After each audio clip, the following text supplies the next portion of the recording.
ఎన్నికలు వచ్చినప్పుడు మన ఈవీఎం మిషన్ల మీద చివర్లో నోటా అనే ఆప్షన్ ని చూస్తూ ఉంటాం కదా. అసలు ఈ నోటా అంటే ఏంటి? నోటా అంటే నన్ ఆఫ్ ద అబవ్ అని అర్థం. అంటే ఎన్నికల్లో పోటీ చేస్తున్న లీడర్లలో ఏ ఒక్కరూ నాకు నచ్చలేదు, ఎవరికి నా ఓటు వేయడం ఇష్టం లేదు అని చెప్పడమే ఈ నోటా. చాలా మంది ఏమనుకుంటారంటే నోటాకి ఎక్కువ ఓట్లు వస్తే సెకండ్ ప్లేస్ లో ఉన్న లీడర్ గెలుస్తాడని. కానీ మన దేశంలోని ఎలక్షన్ రూల్స్ ప్రకారం ఒకవేళ నోటాకి గనక మిగతా లీడర్ల కంటే ఎక్కువ ఓట్లు వస్తే ఆ ఎన్నికల్ని రద్దు చేసి మళ్ళీ కొత్తగా ఎలక్షన్ పెడతారు. అంతేకాకుండా పాత లీడర్లు ఎవరు మళ్ళీ పోటీ చేయడానికి కుదరదు. అందుకే ఓటు వేయకుండా ఇంట్లో కూర్చోవడం కంటే లీడర్లు నచ్చకపోతే నోటాకి ఓటు వేసి మీ అభిప్రాయాన్ని తెలపడం చాలా ముఖ్యం.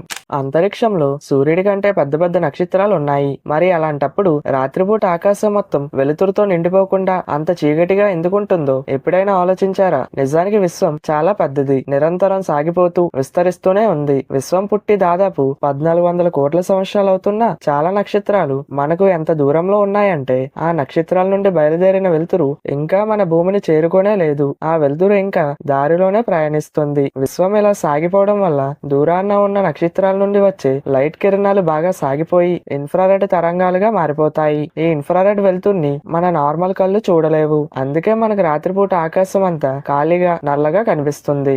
ఆస్ట్రోనట్స్ అంతరిక్షంలో చనిపోతే ఏమవుతుందో తెలుసా? మన భూమి మీద బాడీ కుళ్ళిపోవడానికి గాలి మరియు బ్యాక్టీరియా అవసరం. కానీ అంతరిక్షంలో అసలు గాలి ఉండదు. కాబట్టి అంతరిక్షంలో శవం అస్సలు కుళ్ళిపోదు. మరి ఆ బాడీ ఏమవుతుందంటే ఒకవేళ ఆ శవం ఏదైనా నక్షత్రానికి లేదా సూర్యుడికి దూరంగా ఉంటే స్పేస్ లోని విపరీతమైన చలికి ఆ బాడీ ఐస్ ముక్కల గడ్డగట్టుకుపోతుంది. అదే సూర్యుడికి దగ్గరగా ఉంటే బాడీలోని తడి అంతా ఆవిరైపోయి వేలాది సంవత్సరాల పాటు ఒక మమ్మీలాగా అలానే ఉండిపోతుంది. గ్రావిటీ లేకపోవడం వల్ల ఆ శవం అంతరిక్షంలోనే తేలుతూ ఏదైనా గ్రహాన్ని లేదా ఉల్కనో ఢీకొట్టేంత వరకు కోట్ల సంవత్సరాల పాటు ఆ బాడీ అలానే ప్రయాణిస్తూ ఉంటుంది.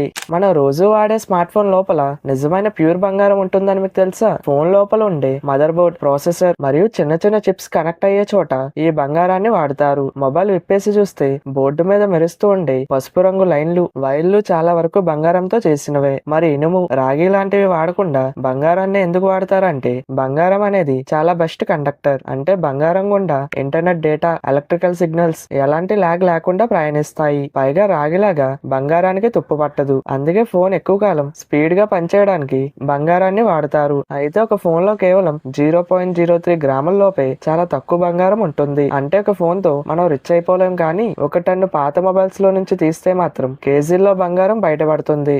మన జాతీయ జెండాను రాత్రిపూట ఎగరేయచ్చా? ఒకప్పుడు రాత్రిపూట జెండా ఎగరేయడం రూల్స్ కి విరుద్ధం. కానీ 2022 నుండి రూల్స్ ని మార్చారు. ఇప్పుడు ప్రతి భారతీయుడు తన ఇంట్లో పగలు రాత్రి అనే తేడా లేకుండా 24 గంటలు జెండాని ఎగరేయవచ్చు. ఒక ముఖ్యమైన కండిషన్ ఉంది. రాత్రిపూట జెండా ఎగరేటప్పుడు ఆ జెండా చీకట్లో కలిసిపోకూడదు. జెండా స్పష్టంగా కనిపించేలా దానిపై ఖచ్చితంగా లైటింగ్ ఉండాలి. అలాగే జెండా ఎప్పుడు చిరిగిపోయి ఉండకూడదు. దేశ గౌరవానికి ప్రతీక అయిన మన తిరంగాను ఎప్పుడు గర్వంగా ఉంచాలి.